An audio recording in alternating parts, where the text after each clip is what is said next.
ময়মনসিংহের ফুলবাড়িয়া উপজেলার ঝোর বারিয়া পূর্বপাটে পাড়া গ্রামে রয়েছে অসংখ্য প্রকৃতির ছোঁয়া, রয়েছে মানুষজনের নিত্যদিনের কর্মব্যস্ততা।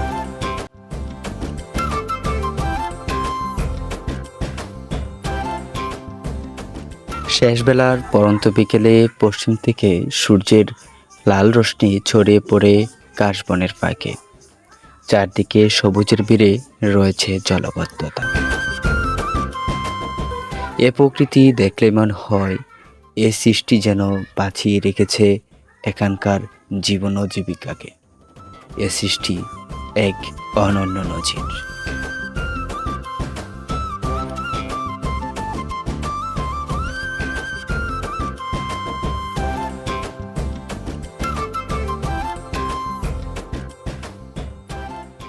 বসন্তের আগমনে হেমল, মতি ও কুটুল করই তাদের রঙের সাথে এই ছোট ফুলের এক নিবিড় সম্পর্ক দেখা যায়, যেখানে রয়েছে তাদের এক অকৃত্রিম ভালোবাসা।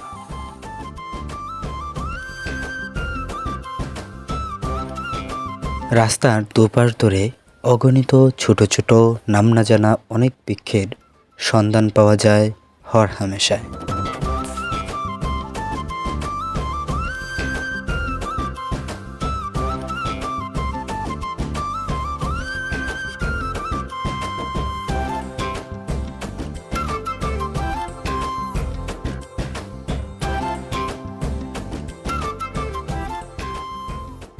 গামারি গাছের ছিদ্রপাতার আড়ালে ওই দূরের আকাশকে ছুঁয়ে দেবার অপেক্ষায় সাদা আকাশী নামে পরিচিত একটি বৃক্ষ।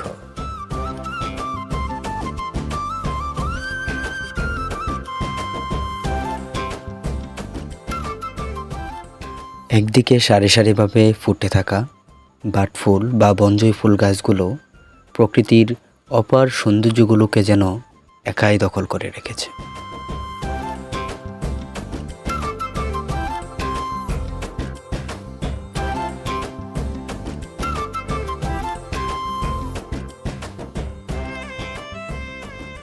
বাটফুল বা বনজই ফুলগুলোকে আগলে রাখতে একটু পিছপা হচ্ছে না কীটপতঙ্গের শাসক কর্তারা।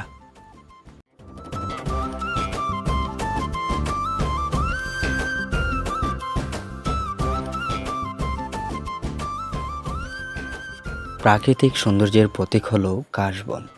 ছোট ছোট ঘাসের সাথে বেড়ে ওঠা কাশবনের ফুলগুলো সাদা আকাশের সাথে খুব ভালোভাবে মানিয়ে নিয়েছে।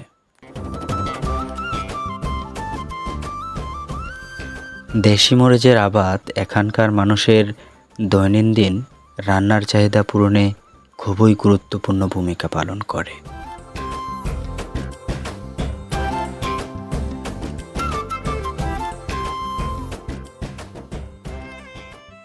একটু বড় বড় সবুজ পাতার আড়ালে পুষ্টিগুণে ভরপুর মিষ্টি লাউয়ের চাষ দেখা যায় এখানে।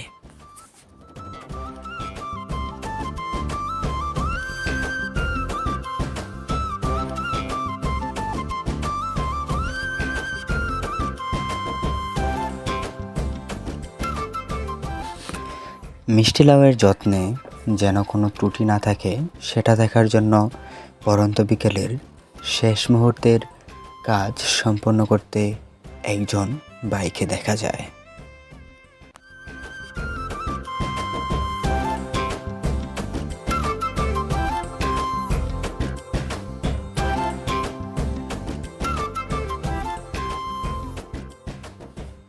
সবুজ প্রকৃতির সাথে আমাদের নিবিড় সম্পর্ক। গ্রাম হলো আমাদের বেঁচে থাকার অস্তিত্ব। সুপ্রিয় দর্শক, আমি মাহমুদুল হাসান সাইমুম, ভিলেজ নেচার বাংলাদেশ এর পক্ষ থেকে ভিডিওটি ভালো লাগলে লাইক করবেন, কমেন্ট করবেন, শেয়ার করবেন এবং অবশ্যই সাবস্ক্রাইব করবেন।